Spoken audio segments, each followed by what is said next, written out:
The ayes have it. The motion is adopted.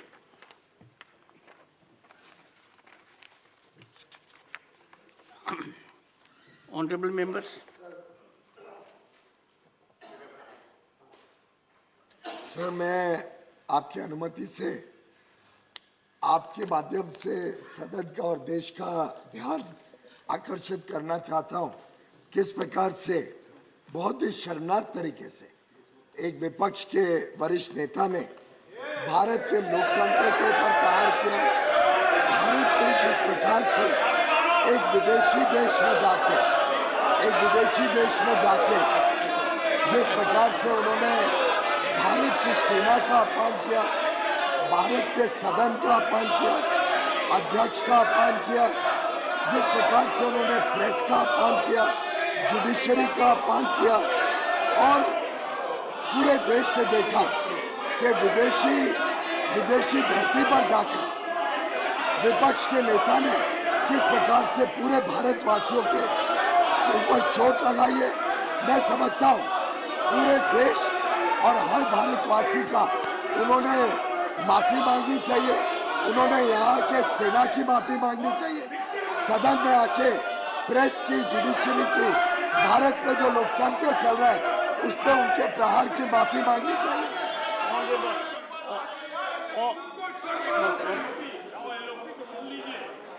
Honorable members, we are here to hear all sections of the house. आएगी sir. कल जो ज्ञान प्राप्त किया और सही प्राप्त किया और मार्गदर्शन मिला, और उसमें एक बात निचोड़ निकली कि हाउस में यदि अगर नेता कुछ कहते हैं तो प्रतिपक्ष के नेता को भी कहने का उतना ही अधिकार है और औरों को भी है। ये बात कल समझ में आई, पर एक बात और समझ में आई कि सभी माननीय सदस्यगण ने इस बात को तो सराहा कि यह सदन डिबेट, डायलॉग, डिस्कशन और डेलिब्रेशन का माध्यम होना चाहिए, पर एक पीड़ा व्यक्त की गई कि बेबसी में हम क्या करें। माननीय सदस्यगण ने काफी बातें कही और मैंने गहन चिंतन किया। मैंने ये पाया कि 258th सेशन में और 259th के पार्ट ऑफ दिस सेशन में सभापति की हैसियत से 267 नियम के तहत दिए गए प्रतिवेदन को मना करने के अलावा मैंने कभी किसी माननीय सदस्य को नियमानुसार बोलने पर नहीं रोका। मेरे लिए एक पीड़ा का विषय है, क्योंकि मैं भी माननीय एलओपी को सुनूंगा, सदन के नेता बोल चुके हैं। एक पीड़ा का विषय है कि आप सबकी सहमति से बिजनेस एडवाइजरी कमेटी में महत्वपूर्ण मुद्दे पर 12 घंटे का समय एलोकेट किया गया था, और जब पूर्व वित्त मंत्री वरिष्ठ नेता पी चिदम्बरम बोल रहे थे तो उन्होंने सदन में कहा कि मैं अपने वक्तव्य में इस विषय पर किसी भी विषय को रेज कर सकता हूं, और यही सदन की परंपरा भी रही है। मेरे लिए चिंता का विषय है, आप लोगों के लिए चिंतन का विषय है कि हम 12 घंटे तक चर्चा नहीं कर पाए। सरकार के रवैये की वजह से। सर, आपकी आवाज बहुत बुलंद है, डेसिबल लेवल थोड़ा कम रखिए, क्योंकि मुझे कल एक बात बहुत अच्छी लगी। जब सब मेरे मित्र हैं चारों तरफ, तो डेसिबल लेवल तो कभी कभी ऊंचा होना चाहिए। रोज चिंतन का विषय है, क्या हम उस 1/3 समय में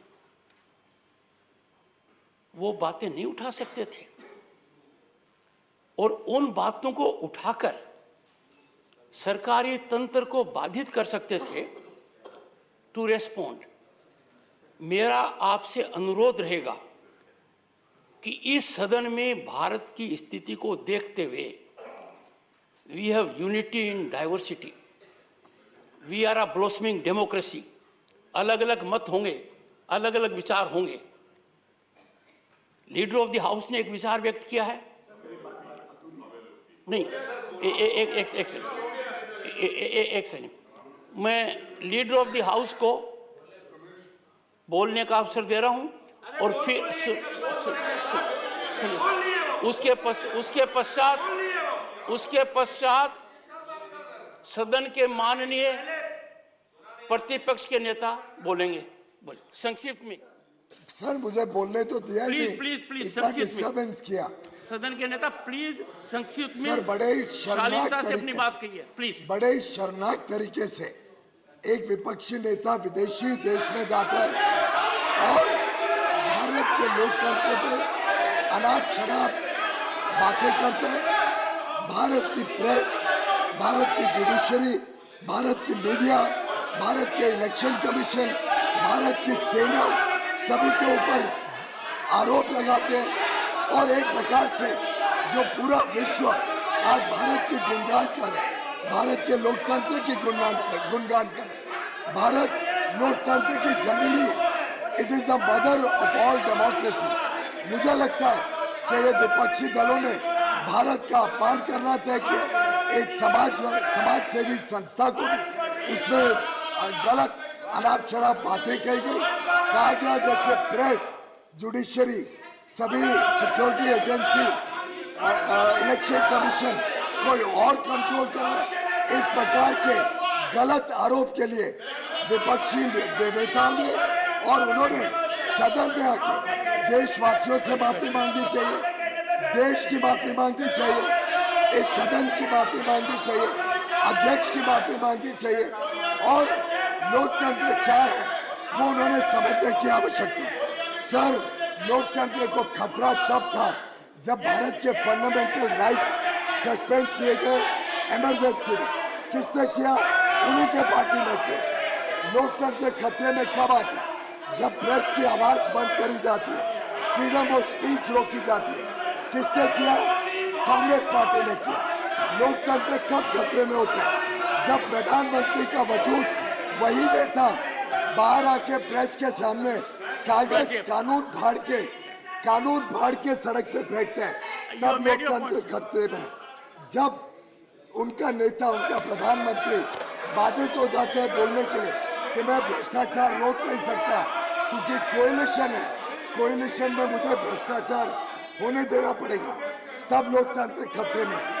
जब स्टेट गवर्नमेंट रोज उनकी पार्टी डिसमिस करती है, तब लोकतंत्र खतरे में कि राज्य सरकारों को जब चाहे उनकी पार्टी, उनके नेता, उनके प्रधानमंत्री, उनकी सरकार जब डिसमिस करती है 356 में बिना कोई कारण के। लोकतंत्र जब खतरे में है जब देश का विकास नहीं होता है और इनकी पार्टी ने पूरे देश को गरीबी में रहने का मजबूर किया।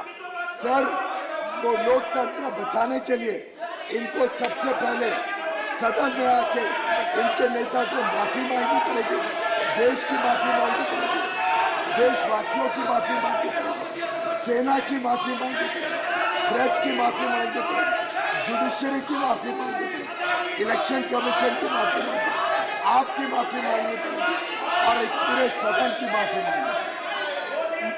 प्लीज माननीय,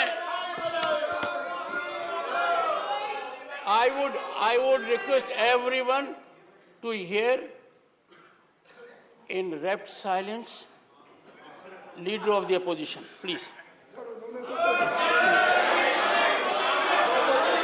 सर मैं आपसे ये निवेदन करना चाहता हूं कि जो इस सदन का सदस्य नहीं है और वो दूसरे सदन से सदस्यों को यहाँ पर रेफर करके उनको टीका करना और पूरे कांग्रेस पार्टी के ऊपर टीका करना, ये जो लीडर ऑफ द हाउस है इनके स्टेटमेंट को मैं कंडम करता हूँ। और उन्होंने कहा डेमोक्रेसी को प्रदेश में जो ये बार बार कह रहे हैं, यहाँ जो चल रहा है उस विषय के बारे में सारी दुनिया जानती है। अगर हमने कुछ कहा कि डेमोक्रेसी यहाँ पर नहीं चल रही ठीक ढंग से, संविधान के अनुसार नहीं चल रही है, डेमोक्रेसी के उसूलों के तहत नहीं चल रही है कहना, और मैं ये कहना चाहता हूँ सर, मोदी साहब चाइना में जाके कहते हैं हिंदुस्तान में डेमोक्रेसी नहीं है, हिंदुस्तान बचा नहीं है, हिंदुस्तान 2014 के बारे में ये सब और मोदी